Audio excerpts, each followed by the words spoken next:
Hey, just wanted to squeeze in a quick video while I have some time.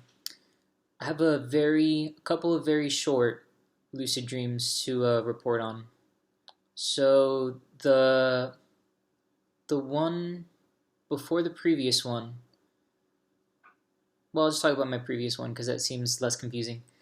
So last night I had a very successful one where I was able to transform the dream from a scarier environment to a much happier one. And I've had that problem for a long time where I've uh, just been, chilling, lucid dreaming, and all of a sudden I turn a corner and the environment just turns really like you're in a horror movie now. And I've been trying to figure out a solution to that for a while, and I seem to have figured one out. So very simple. I just sang a happy song. Um, I sang "This Little Light of Mine," that song, and pretty much as soon as I started singing that, the lights turned on in the environment. So it was in my old high school, and all the lights were off, and I was just wandering these dark, scary hallways. I started singing that, and the lights started turning on again. So that's awesome. That's a really big step for me. Such a simple problem that finally found the solution. I used to just try to just by sheer force of will, just will the lights to turn on, and I could never get it to happen. But yeah, I guess singing a happy song, it just switches your own mind state from one of fear to automatically whatever the mindset of that song is. Right? So I guess that's a much more visceral way to communicate with your subconscious is to communicate to it with its own language, which is, well, for one, it can be music. That definitely has a real quick effect on your mind state. So yeah, that was good.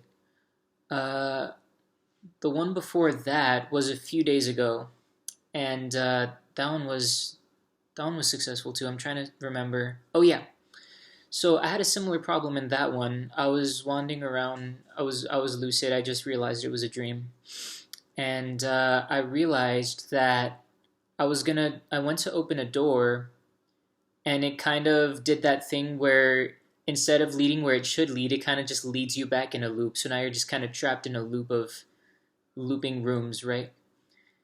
And so yeah, that was a bit concerning. But in one of the rooms, there was a girl, and kind of without me even having to ask her to open the door, because kind of like I already expected the door was not going to open, right? Because that's the way this dream was going. I expected that I was going to try to open the door and it wasn't going to open.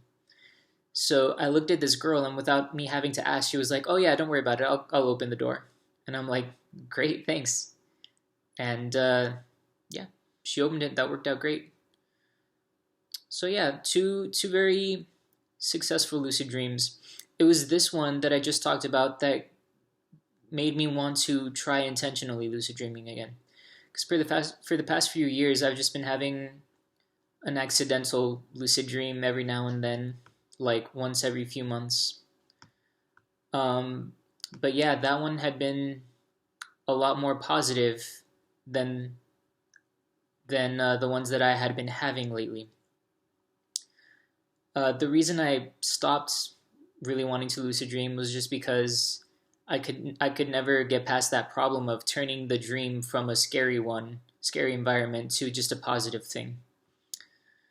But yeah, so yesterday I said the last one went well. I'm gonna try it again. So I did some reality checks throughout the day yesterday, and that was all it took. I had a lucid dream the the following night, which was last night.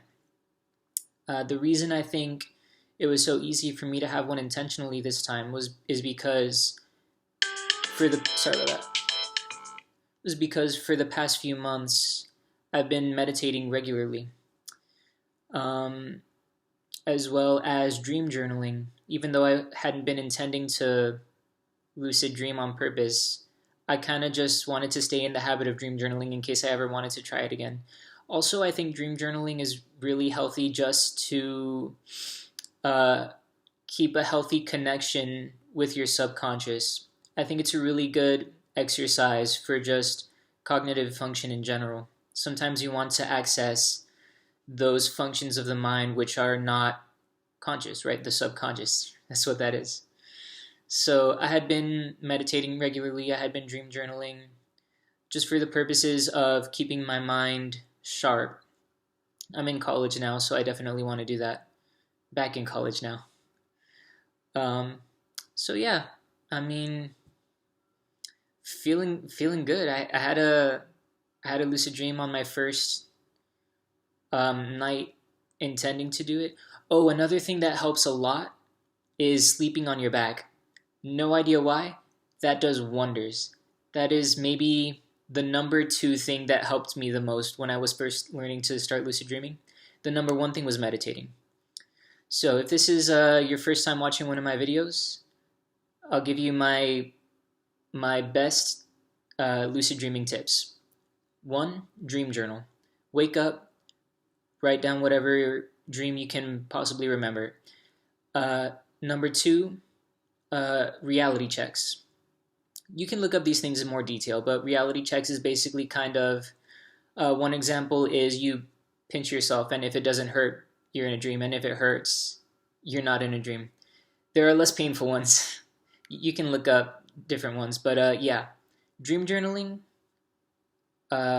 reality checks, and then the next two are ones that, because these first two, you can find them in any How to Lucid Dream video, but the other two really, really help a lot, and they're meditating and sleeping on your back. So, four ways to lucid dream.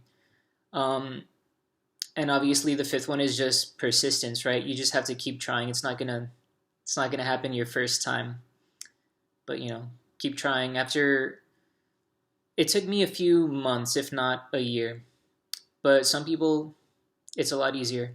And for me, it took me a few months because I only had the first two tips that everyone gives you. I didn't know that I had to, or that it would help so much to meditate and to sleep on my back.